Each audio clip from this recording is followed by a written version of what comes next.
Hi, Dusty. Thank you so much for helping with my project. Could you say a little bit about yourself? Sure, sure. I was born and raised in Brooklyn and got my degree in classical literature. And then I decided I wanted to see the world. So I joined the United States Marine Corps and I became a naval aviator. Thus, see the naval wings up there. And behind that is the Marine Corps emblem. And I guess, working up for me, for talking with you, it's kind of interesting.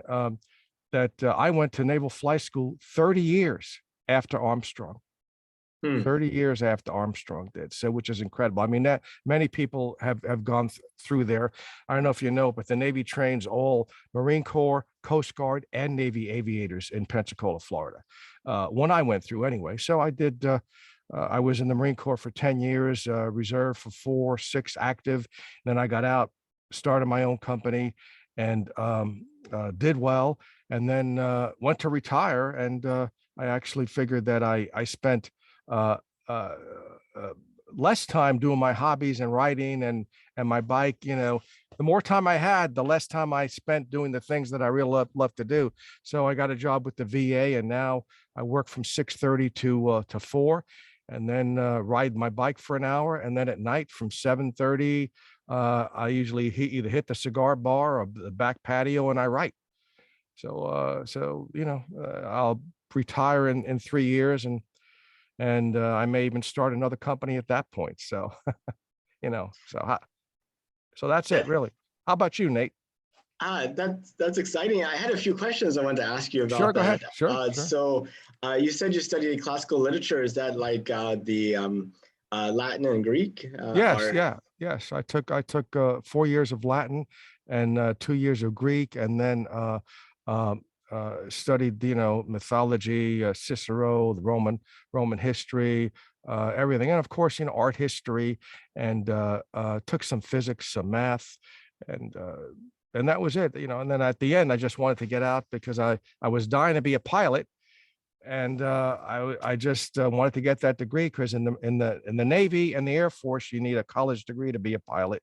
In the Army you don't. And if I had known that, I might have gone in right after high school to learn how to fly in the Army, but I didn't. But yeah, I took Latin and Greek, and I still like studying languages. I'm studying Russian and Spanish now.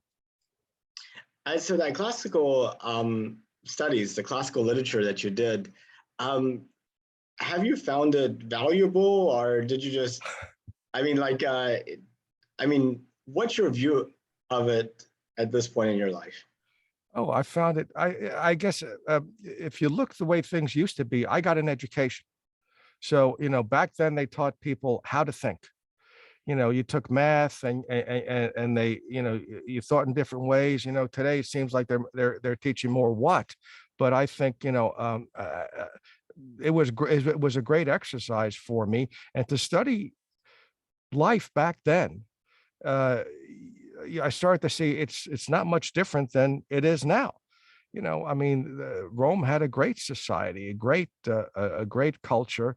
If you think about, some people say, well, the Colosseum where they used to, kill each other was barbaric, but look at some of the things that we do now, some of the fighting we do now in those cages, right? I mean, it's without gloves, without anything, it's close to the same thing. So we haven't changed much, which actually, a thought I had when thinking about this was that uh, people say, well, we've got to accomplish other things on Earth before we go out to the moon or to Mars. But things haven't changed for 2,000 years.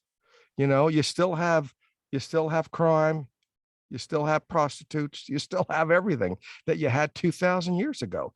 So I think getting out into space, getting to the moon first and developing the way they're thinking of doing it now, and then getting to Mars. I think we need to do that. We need to become a spacefaring civilization. So it helped me Yeah. essentially.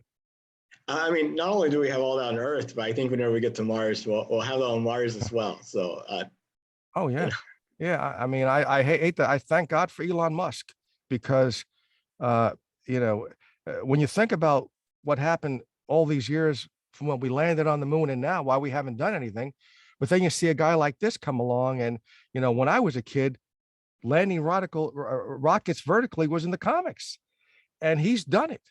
I mean, look at what he's done with it. Look at his Starship. He's resupplying the space station now, right? So the man is essentially electric cars, the tunneling, everything he's done. He's a genius. So anyway, I think I'm glad he's pushing things, because I'm not sure we'd be moving, or we'd even have those rockets if it wasn't for somebody like him. I wanted to go back to something you said about back when you went to school, you got an education and were taught how to think, and now that's not being taught today. A lot of standardized tests where you fill in the right answer. The answer is always in the back of the book, and it's about getting to already a preconceived answer instead of thinking. I was wondering if you could kind of talk about your experience. What was it from a day-to-day perspective in your schooling that you think really taught how to think versus what you see happening in our schooling today? Yeah, well, back then, there was, I guess the main difference is there was no politics in schools, nothing. You had teachers that taught you, like, here's art history, and they take you from the beginning of art all the way to today, with I remember my art history teacher, a great guy. He had 3 screens in front of the room, and each screen had something different, and he took you like you were traveling through time. And each screen, when you got in that classroom, it was like being in Disney World. That's how interesting it was. And you saw, why did this architecture develop? Why did, what's the difference between iconic pillars, and some of the other columns that the Romans had, so you learned all those things, and you started thinking, well, this is how they were thinking. This is why they did this. This is why they built this. And you started thinking in different ways, so they taught the subjects, and now they seem to add politics to everything, which is ridiculous. And plus, anybody can talk and have an opinion, whatever it was. They can go to universities, they could have their opinion, and people would accept it and listen. When you think about it, do you think the Continental Congress agreed on everything? No, they did not. So that's what makes a democracy, people having different opinions and allowing people to express themselves. So that's what the universities were like back then. And now, it gets so political that I think they've moved away from where they should be. Teach people how to think, give them different experiences, let them experience different people and different things, in their lives. Remember, everybody has a different perspective. They come from different backgrounds, and their experiences, their DNA, everything builds what they are. I'll give you a quick example why I say that. People say, well, weren't you afraid to fly, in the Marines or fly off of aircraft carriers? Well, at 9 years old in Long Island, there was a family. My dad was a New York artist. He did Elton John albums and the New York Mets. He worked for an agency that actually, designed the Mr. Met, but his design won. So I got to meet the Mets team and all that. So he was very well off, and we had a summer home in Long Island. Another family rented a house 2 houses down for us, so their son would get out of the Bronx. Now, this is with the 60s and 70s, right? Their son, they wanted to get him out of the Bronx. Why? So he wouldn't get hurt. So he'd, have a nice summer. I was riding a bike with him, and he didn't see a car at 9 years old. He kept going and was killed. So I learned at that point in my mind. So this is what I say, different experiences, different perspective, that no matter what you're doing in life, don't be afraid, live. If you want to fly, if you want to fly off aircraft carriers, if you want to scuba dive, skydive, do it, because you have no idea how much time you have. At 9 years old, think about it, Nate, he didn't experience anything. I mean, no high school, no prom, no dating, nothing. And he was taken. And why did his parents rent that home? So he wouldn't die, so he wouldn't get hurt in the Bronx, because that's how bad it was in the Bronx back then. So, that I think, you have people from all different backgrounds and experiences, even different countries. So I think the university should be a place where you can experience all that and listen to other opinions and listen to other people. And they should be teaching you how to think, with different subjects, math, physics, geology, biology, and they should focus on that without bringing anything else into it. So hope that answers your question. It does. We also talked about, you mentioned some people are like, why aren't we fixing problems here on the earth? And it's been this way for thousands of years. Um, that kind of triggered the thought that if you look at technological progress over the course of, say, the Roman Empire, the Roman Empire is 1,000 years long, and you could probably take a Roman legionnaire from the beginning of the time that it started and put him in a group at the end, and you probably get along just fine, because all the technology really didn't change. But in the past 150 years or so, we've seen like this rapid advance in technology, which is actually historically looks like a unique thing. You really, like, we've not seen such a rapid advance in technology, and a lot of people assume that it's just going to continue going on. And the question I have for you is, are there some things that we had in the 1800s and early part of the 1900s that caused that rapid innovation that maybe we've lost, and what we have ahead of us is kind of stagnation or decline in terms of technology?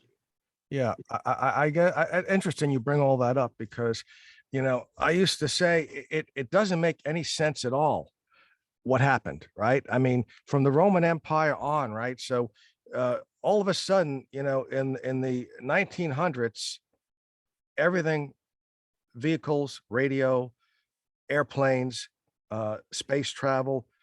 So what happened to the 1,000 years before that? Why couldn't we do it? And there's people say, well, because, obviously we started to live in cities and the farms were able to supply people with food, and now they didn't have to farm. They could focus more, on universities, I mean, getting their education, and on work and companies. But, one of the biggest advances in technology was because of the wars, because we had to build things that to win the wars. Look at aviation. Look what happened to aviation before World War II, after World War II. World War I was biplanes. World War II, they got rid of the biplane fixed wing. They got jets at the end of the war. They were developing all those things like jets and of course the atomic bomb. They were developing all those things to win the war, right? So that pushed society forward extremely quickly. And obviously the United States, where people lived, they, in the cities, and they were able to focus on things, and they wanted to make money. Look at the Apollo guidance computer, right? The Apollo guidance computer weighed 70 pounds. There was one in the command module and one in the lunar lander, right? And I don't know if you read the Ticket to Ride story, but that's the computer that was guiding the lunar module down to the landing, and of course, where it was going to land and was full of boulders. And he had it, and Armstrong took manual control and had to land it himself, which was interesting. But that computer was developed by MIT, and they didn't have anything that way. That computer had the processing power of some of our calculators. That's it. And it weighed 70 pounds. Computers were the size of rooms, and they had, I don't know if you've ever seen the cards, you punch the cards and that's how you program the computer. A whole deck of cards goes through the computer. So I think the main reasons I think we changed and technology got like that. One is, capitalism in the United States. People were building things that they can sell to make money, and the wars. They had to develop things before somebody else did, so they can beat them in war. The biggest steps in aviation were during World War II. And at the end of that, they had jets. Interestingly enough, Grumman, which was on Long Island, where my dad had his summer home, they had great innovations. The F-9F is the first aircraft that Neil Armstrong flew, and that was built in Grumman. The lunar lander was built at Grumman, and now they've all combined. But I think the reason is, number one, capitalism, and number two, the wars, and people living in cities and not having to get their own food. They could focus on these companies, focus on technology, and the universities, MIT, what they did there, they built that the Apollo computer, right? So all people just working on that stuff in the universities full time, not having to make a living in another way, but being able to focus on technology. I think that's the difference. Where before that, really most people were just trying to survive, and people were extremely poor. I don't think anybody realizes how poor people really were back then, and what kind of places they actually lived in. There were the elite, the kings, the queens, and the royalty, but everybody else was extremely poor, and those people just worked for them essentially, or worked for themselves on farms. And all that changed in the 1900s, and especially in Europe and in the United States. And I look at Elon Musk. I mean, Tesla. Well, it's all capitalism. I mean, he's able to do it. He started out with PayPal, got his money. It wasn't a lot of money, but he decided to do Tesla and to do SpaceX, and SpaceX almost didn't make it. The first bunch of them crashed. And I'm sure you've seen that and remember. So I think to me those are the reasons. And what your second half of the question, I think we'll keep developing if we keep going into space like this. I think we'll definitely develop different type of engines for space travel, and different technology, only because we have to. Mars is a long way away, and to live on Mars, there's an atmosphere, but not the type of atmosphere that we can survive on. They're thinking, I forgot the term. Maybe you remember how you take a planet and you create an atmosphere on it. I forgot the term. Terraforming. Yeah. So Musk is already talking about doing that on Mars. So, and they'll probably be able to do that on the moon and other planets. And then beyond that, we've got to, well, a great example is we've got to develop a way to travel at the speed of light. Because think of how far away, like some of the systems they're looking at in the new telescope are 2,000 light years away. What does that mean? That means you got to travel for 2,000 years at the speed of light to get there. I don't think whoever created this universe I think we're meant to get out there somehow, but who knows how. But they'll definitely develop ways to travel those distances, whether they bend space or however they do it. But I think that'll definitely happen. I know it's kind of funny from our perspective. They're millions and billions of light years away, right? But right. I mean, it's kind of like if we lived in a two-dimensional world and you folded the paper, in 3 dimensions, a lot of those distances are really close together. Yes. And hopefully the universe is constructed in such a way like that, where we could actually kind of move around a lot quicker. Right. Well, the wormholes and all the other things that you've seen in science fiction. I mean, it's amazing that a lot of the science fiction has come true. I mean, this Apple Watch is a phone. And so I don't when I go bike riding, I don't take my phone with me. I don't have to. I can make 911 calls and everything on this watch.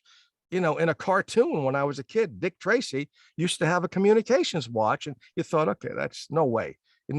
And here it is.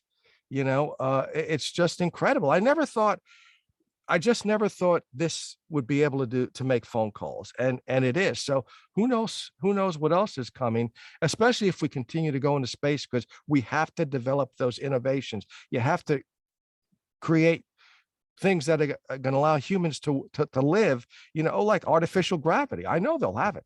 I mean, you've seen it in every Star Trek and every I'm actually watching now, believe it or not, Orville. I don't know if you've seen that or not.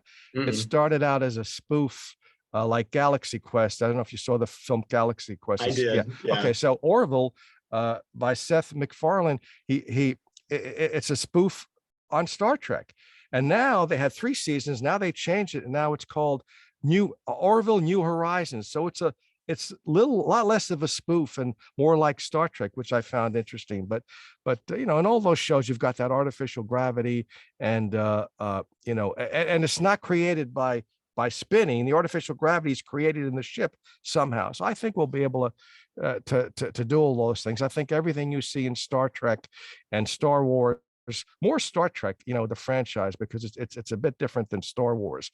I think you'll see in the future, if we continue on into space. And I think, it's really amazing the imagination of those people that came up with Dick Tracy and Star Trek and these other movies. And they really had a belief in engineering and discovery and science, and that this would be the future that we're living in. But if you look at a lot of the art and movies that we have today, a lot of them seem to talk more about magic and supernatural things, which almost seems to be surrendering to forces out of our control and not to actually, have a world that we can actually learn to control. I was just wondering what your thought was there. If there's like a philosophical shift that may have happened. We may have been in a world that we just had to accept, to a world that we could shape, to a world that is now out of our control, and we just have to learn to survive somehow. Yeah, I think I guess I think about it in sort of a different way where you know entertainment, people want to get away from their everyday lives, right? And a lot of people work in job, they get a job and they have a family and they can't, man or woman, they can't stop working. They've got kids to bring up, and they've got, they know they're going to have to pay for college degrees soon and everything else. I think they like to get away. The fantasy is a way to get away. I mean, I read more science fiction books than I read fantasy, but even you look at Harry Potter, it's great entertainment. And so you get, you go to the theater, or you watch it on TV, and you get away from your life. You're in there, you're living with them. If a writer or a director can bring you into the movie or into the book where everything else is gone, and that's what I try to do, and so you're in that story, in that life, it takes you away from the doldrums of everyday life, from the 9 to 5, here's what I got to do, from the politics at work, which sucks always, and it takes you into another world. So I think um, during times like COVID, people wanted to get away because no one wanted that to be a reality. You can't go out, you can't do this. Am I going to get it? Will I live? So I think fantasy, is good because it's great entertainment. I mean, there's romance genres and mystery. All that's entertainment. Gets people away from their regular day life. I mean, there's billions of people, right?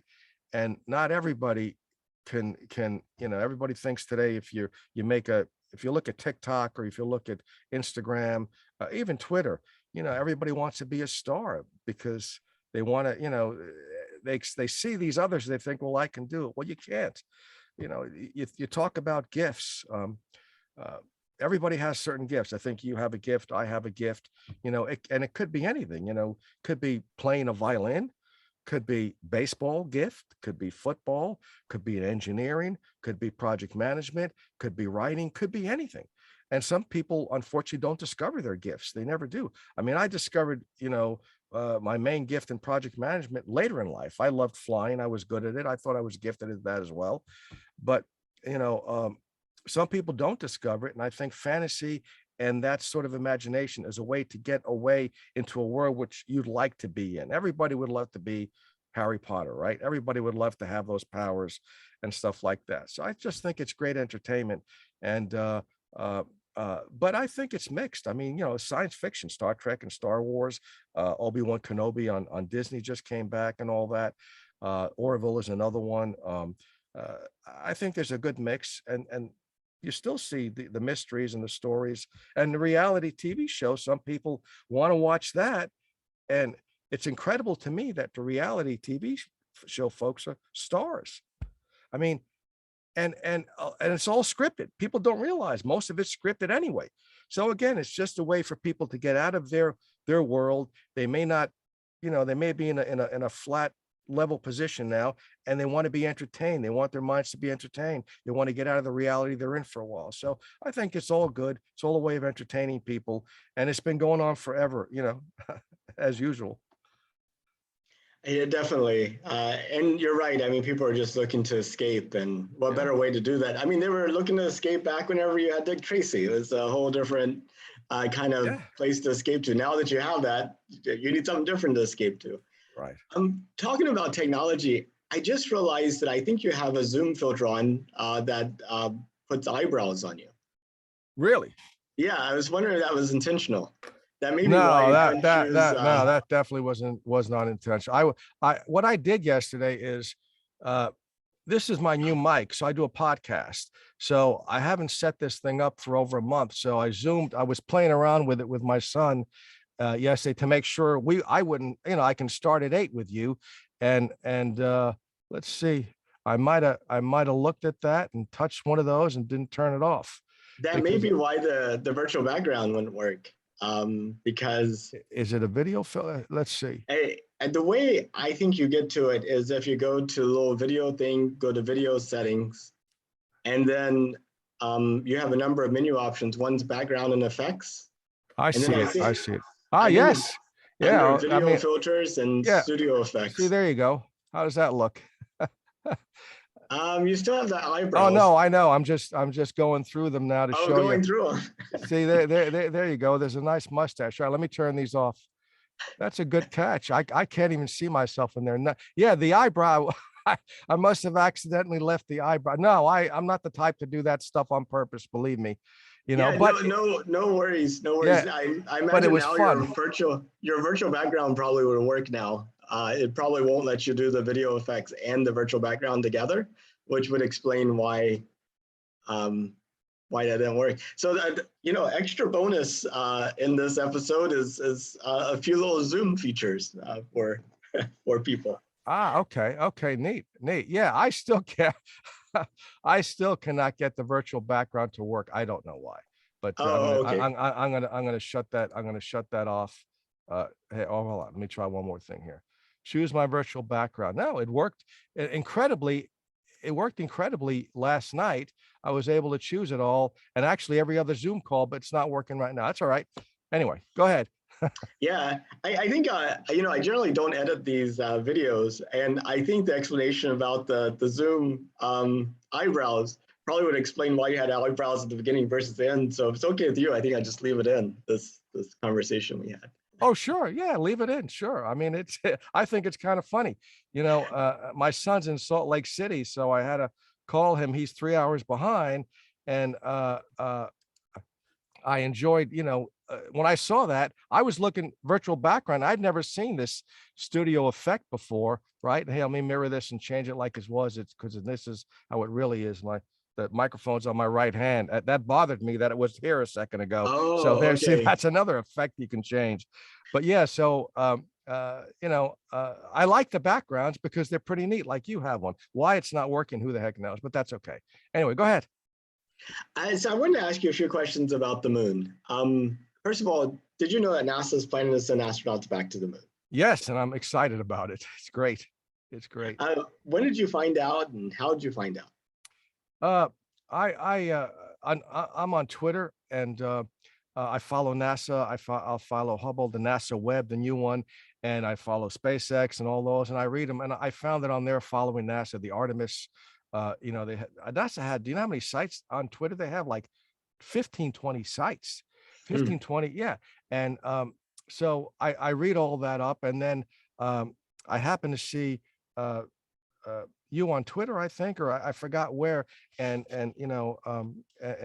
what you're doing. So I guess I expected us to go to the moon early, but I'm glad, hopefully, that I'll be living while we go to the moon the second time. It looks like they're going to put a woman down on there first, which is neat, and then they're going to build a space station around the moon so we can go from there, to Mars. Once they do that, I guess we can go to many places.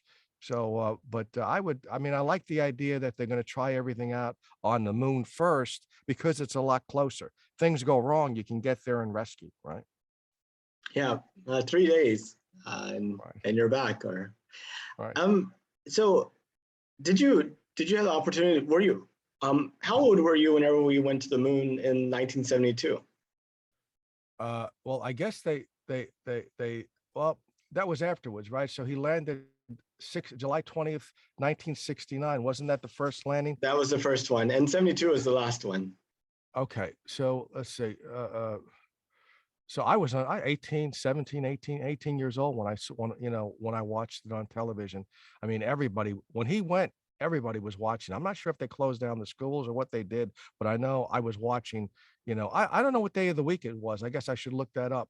But yeah, I was definitely watching. I was under 20 years old, so, and, obviously he had started, he got, so he, at 69, he'd gotten his naval wings in 1950.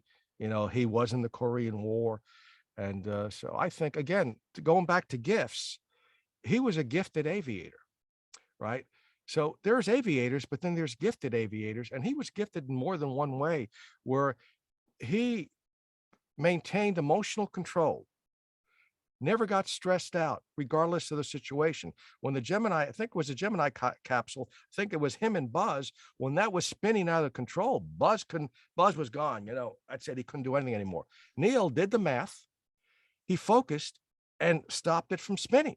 So that's a gift. So, I think because we had that type of person with that gift, I think that's another reason why the lunar lander survived, why that mission wasn't scrubbed on the way down.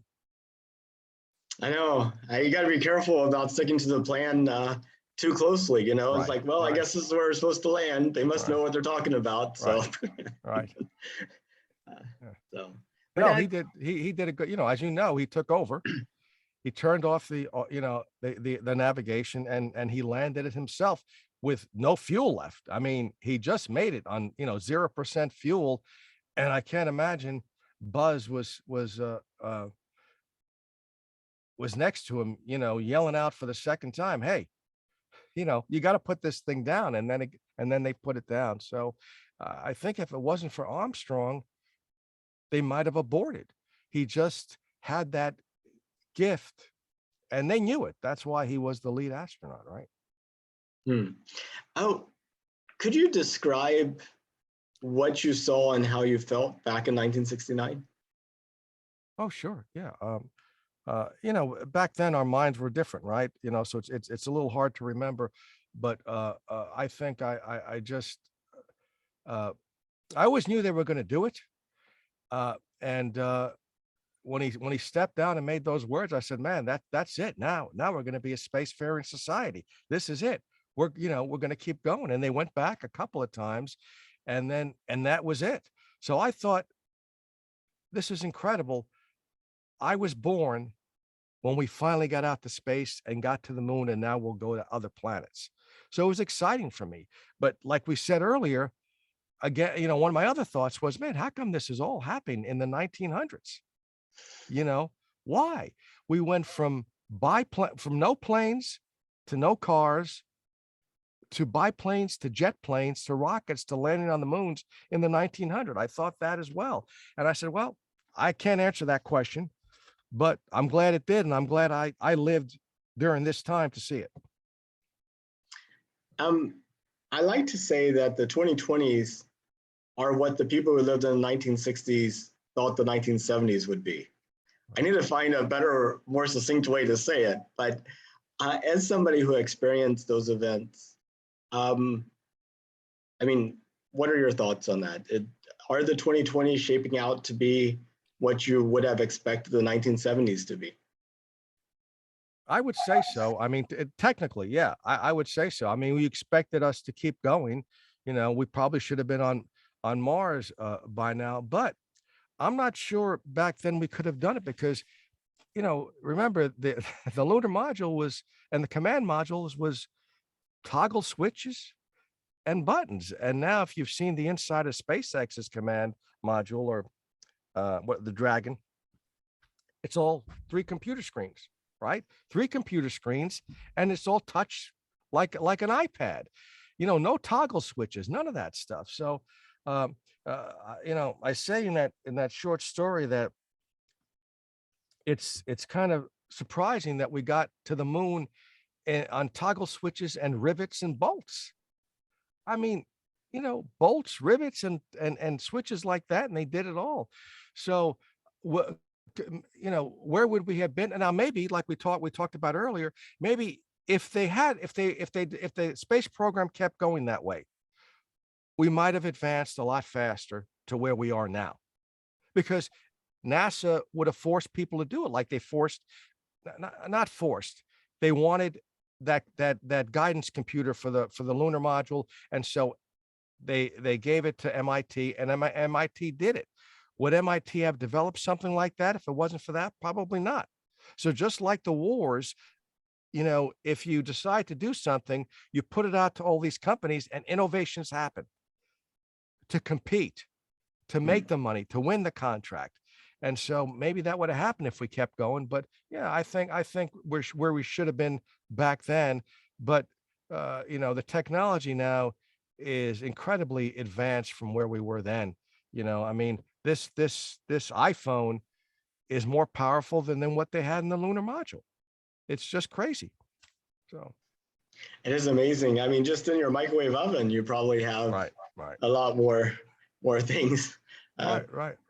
Hey, Nate, Nate, before you, that had more of an effect on me and color television than the moon landing. What Because you're you talking could about, touch the microwave? the microwave and the color television, because it's hard to put you in that state of mind back then, where none of these things existed. Now all of a sudden, you watch people cook, the stove, the gas, all of a sudden you put it in a microwave and 1 minute it's hot and you say, holy smoke, that's incredible. And that changes everything. And then color television, everything was black and white. And then all of a sudden, the first color television, I remember when my mom brought it home. I remember where she bought it. She brought it home. It was the size of your laptop screen, probably smaller, and it was in color. So those affected me more than the lunar landing, because those are things you could touch. You're there. And the lunar lander, you're seeing on television, but you're not there. You can see the black and white. It was black and white and all that. So anyway, I'm sorry. I thought that was when you said microwave oven and color TV. Yeah. No, I think it's great. And whenever you were saying that, I was thinking the thing that links those two is the TV dinner. Right. Yeah, exactly. Yeah. But that kind of brings up an interesting point. I think one of the dividends we got from the Apollo program was actually all those engineers, scientists, and technicians that suddenly were very, very cheap and looking for jobs, and got diffused and integrated into the rest of the economy. And I think a lot of that probably led to the innovations that we have now. And if you had kept them all bottled up inside of the space program, I wonder if we would have seen the same type of innovations we've seen in other areas. Yeah, you're probably right. Yeah, you're right. If that had kept going, maybe not. I think because then, so once they left the space program, then what kept them going? What kept them motivated? It's capitalism, trying to make money for a company coming out with a product before. Look at Apple and Microsoft, and there were other companies back then, right? And those are the two that stuck out as computer makers, or as software. Well, more Apple computer and software, and Microsoft software, but now they're building their own computers. So that competition. I think with the competition, if it's in NASA or in the government, and they put out these contracts, and all these companies build and innovate and make them like aircraft, like fighters, right? It's not one company that builds them. When they put out a contract, these companies build and they demonstrate them. So that kind of competition, whether it's coming from the government, or initiated from the government, or in capitalism, for Apple to beat Microsoft or vice versa, I think is good, is what keeps society going, and is what makes, new, they experiment, and they develop new products. So I think it's good either way. You mentioned that us going back to the moon excites you. Can you talk a little bit more about that? Do you think, it seems like we got kind of a false start with us being a spacefaring civilization back with the Apollo program. Do you have any reason to hope it's more real this time? Yeah, I do. And only because of what I think Elon Musk has done, right? He's got that Starship sitting there. He's got 6 of them now. I see it on Twitter, 4 or 5 or 6. And it carries many more people.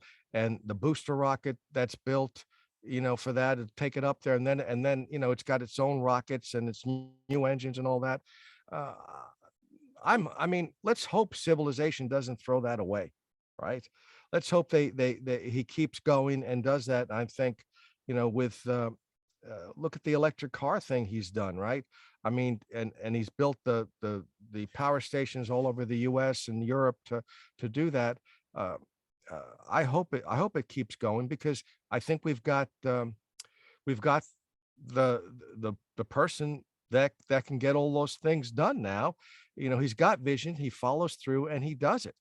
So I don't think it's going to stop now. I think there's too many people interested, and because of social media, you and I can get on Twitter and see his tweets, see what he's doing, see what SpaceX is doing, see what Virgin Galactic is doing, what they're all doing. I think people are very interested, and uh, I'm hoping it'll keep going. I think if we stop now, we're going to who knows how many years before they get started again, Nate. But I think we've got the technology to do it, and I think now we're going to get there. And it's different technology than we had back then, right? And people also realize, okay, we didn't go to the moon. What did we solve? Not Hmm. much, right? Things are still the same, and in some ways worse. So I think it's going to help civilization for us to do that, to go to other places. When we get to Mars, they're going to have some sort of leadership in government, right? So there'll be different governments set up in different places. There's some sci-fi writers. What's that? There's a show. Outland. I forgot the name of the show. It's on. I think it's on Amazon. Um, Is it the Expanse? yeah, The Expanse. I mean, look at that. They have different governments that are separate on different planets. But I think, so again, it could go one or two ways. We can go to these places, like The Expanse, and the same problems will travel with us. Hopefully that won't happen. Yeah. Hmm. Um, so kind of putting on,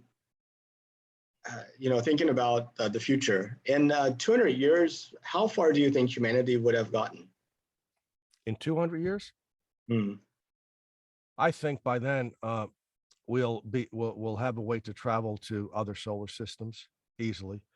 Uh, and I think we'll have gravity on ships. So if we're talking about space, uh, and I think by that time we will have met another species from another solar system, another planet, easily 200 years. They're out there. I mean, to think that this whole universe is just, the accident happened on this planet is just insane. I mean, so they're out there. So I think we'll definitely meet people from other planets. If we haven't already, Nate, you and I don't even know. They could already be here. And look at the Egyptians, what they put, what they drew on the pyramids and the walls. And if you think about what Tesla did, that the pyramids were actually electrical generators. That Hmm. lime is all worn off there, and they're electrical generators. And he designed his electrical generator in Long Island, New York, the same as the pyramids. And it was wireless electricity. And so why don't we have wireless electricity now? Because there was no way to charge for it. Edison did the wires, and they could put meters and charge for it. So Tesla was way advanced, right? Way out.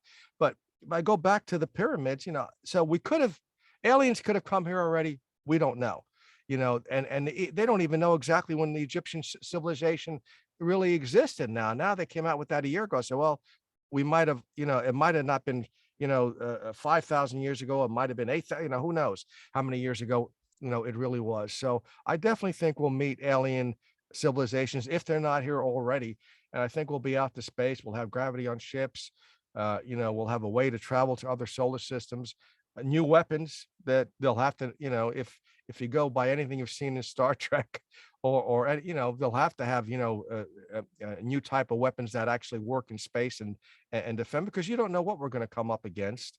There could be civilizations with, just out there to hunt or out there to dominate. Who knows? However these brains are built, however this DNA works on these other planets, it may be something completely alien to us, obviously, but I think we have to be prepared for it. I think on Earth, There'll be flying vehicles.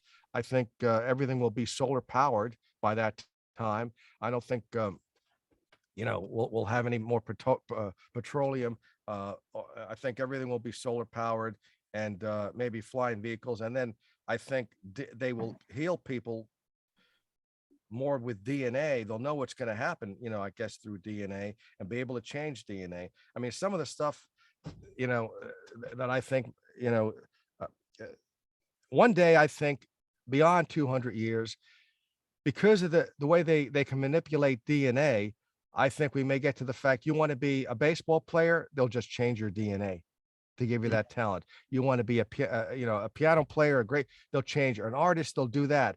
I think when it gets to that point, and I think we'll live a lot longer, maybe 200-300 years, because they'll be able to manipulate DNA. And I think when we get to that point, it's going to be boring. Life will be boring, and you'll have to find other things, So actually, a lot of my stories are around that theme, where you have civilizations that are like that, and it's so boring that they actually built entertainment systems for their people to be entertained in. So, anyway, that's I think that's where we'll be by then, at least, if not 100 years, Nate. You know, entertainment systems are immersive, exciting, safe usually, and you could do things in them that you can't do in the real world. Right. And perhaps it kind of takes the place of a lot of exploration and discovery that used to be natural. Do we run the risk of kind of being sucked into our machines and no longer really engaging with the real world? Yeah, I mean, I think we do, and I can give you the example. Sometimes I think we're like what the Borg are in Star Trek. Yeah. Okay, sometimes I think we're like the Borg, because I go bike riding and I see people unbiked with their phone in front of them like this while they're riding the bike. I see mothers pushing their children in strollers with another 4-year-old child holding to the side of the stroller walking. And the mother, instead of talking to the children, or the father, both, have got their phone in front of them.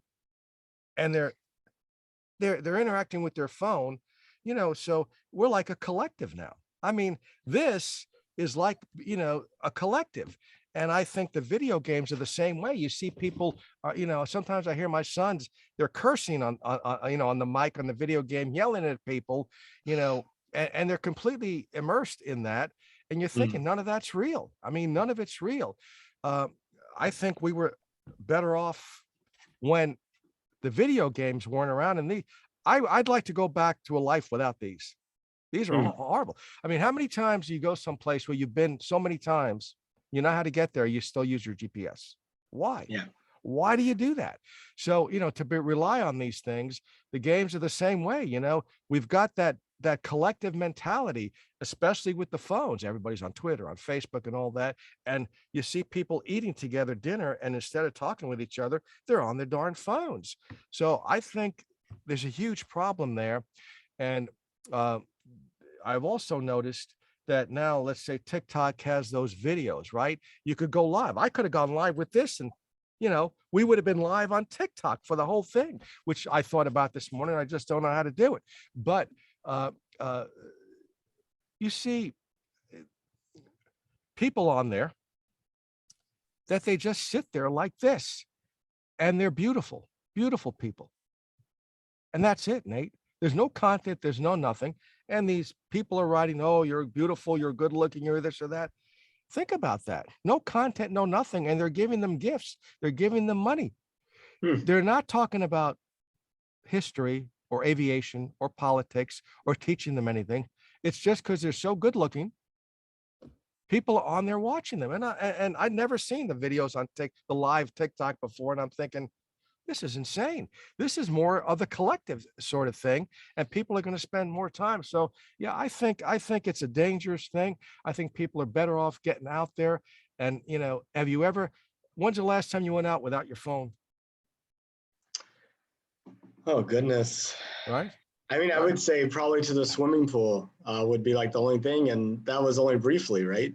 Right. Only briefly. And now now it's here. So Yeah. now it's my watch. So really, I see people on the greenways while I ride my bike for an hour, and I say, for God's sakes, you're out there, get some exercise, relax. Don't, get away from the phone. And yet, I say, see, I don't have my phone with me, but then I think, okay, I have it for emergencies in case I get hurt because I've already fallen once. But, I think people need to really move away. You don't need them. I mean, when I was young, when you left the house, a phone booth was it. Only place to have a phone. That was it. Nothing in the car, nothing on you. And you went out and it was freer. When I went from Marine Corps OCS to Naval Flight School in Pensacola, Florida to California to my first duty station, there was no GPS. I followed the roads and the signs. You imagine that at 22 years old, driving from Washington, D.C. to Pensacola, Florida. You look at a map. Okay, I got to take this road, and that road. And that's it. You go. And that's it. Same way to California, from Pensacola, Florida to California. Oh, you just take Highway 10 all the way. Okay, take Highway 10 and you stay on 10. And then this is what's coming up. Here's where we got to go, and that's how we used to do it. It was freer. I think it was better. So Dusty, if you could, would you take a trip to space? No, probably not, because I'm a pilot and I know what it's like. You have to be, built a certain way. Here's what I wouldn't want. I'm not sure, Nate, that I could adapt to not having an up down. Do you know what I'm saying? In other words, this is down, that's up. You don't have that in space. And I thought about that yesterday I was watching the new episode of Orville last night, and I couldn't finish it. I fell asleep. But I was thinking, the ship turns and does this and that, and the gravity gives them an up and down, but there is no up and down in space, right? There's only up and down in planets with gravity. But when you're in mid-space between planets or between solar systems, what's up and what's down? There isn't any. So would I be able to survive that? Would I be able to, would my mind panic? So I don't know. I mean, I'm surprised William Shatner went up. What is he, 90? In his late 80s? I mean, but I mean, it's a 15-minute trip from takeoff to landing. Well, right, because the Amazon thing is more like a circus ride, right? Up and down. It's like taking a circus ride, where SpaceX is different. You're going to the space station, you're getting into the space station, you're delivering stuff like that.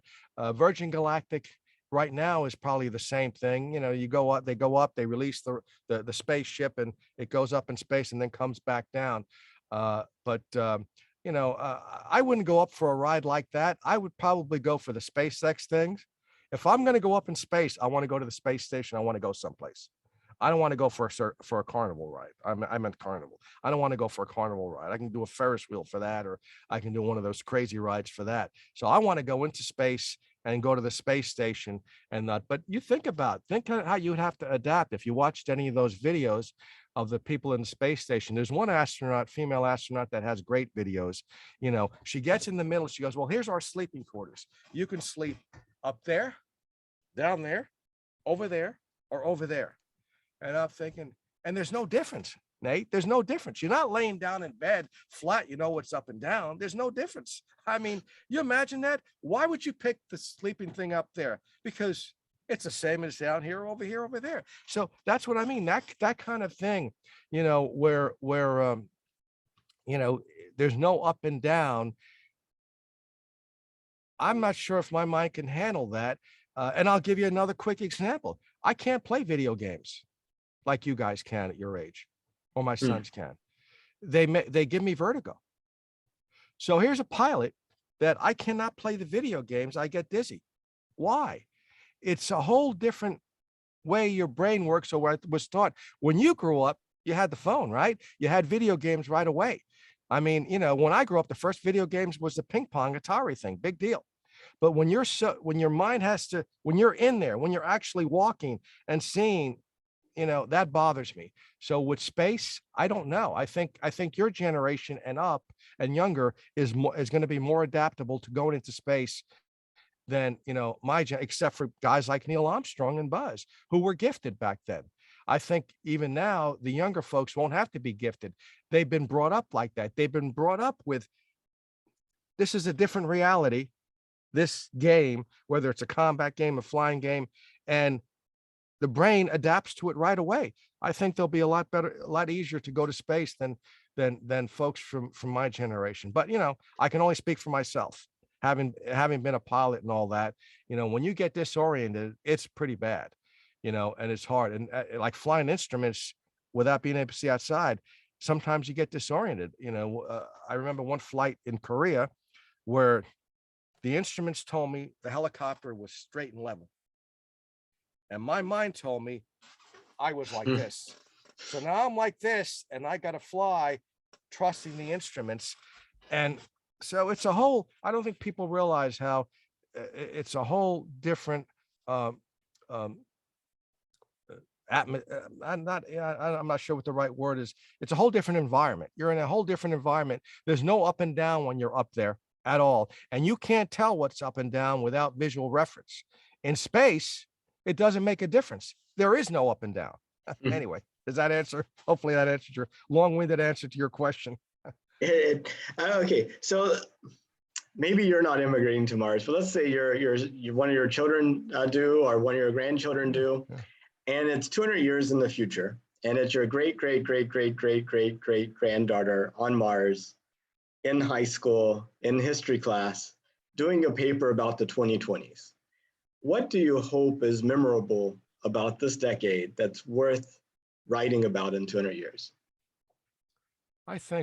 I'm hoping the fact that we became a spacefaring civilization. I think that's the most important thing we can do now, because all the issues that they haven't been able to solve for 2,000 years are still going to be around. I hate to say it, but politicians, regardless of what country, regardless of what philosophy they have, their main idea is, they got to get reelected, they get a job and vote. So nothing's going to change there, right? But as far as we go into space, think of the technology that will change. Think of all of a sudden we're spacefaring or civilization that people can live on Mars. Now, what you have to get used to in the beginning is, if I left from Mars, if I decided to go to Elon Musk, put something out, okay, you can now come live on Mars, we're going to build a whole civilization there. I'd never see my kids again or my grandkids. So am I going to go? For that reason, probably not, right? If my kids left, you leave this solar system, Nate, you're not going to ever come back. Now, with the technology now, right? Maybe with light speed, you might be able to. So that's another state of mind. If you look at, I think one of the most interesting shows, have you seen Firefly? I have. I love Firefly. I Right. wish they continue that on.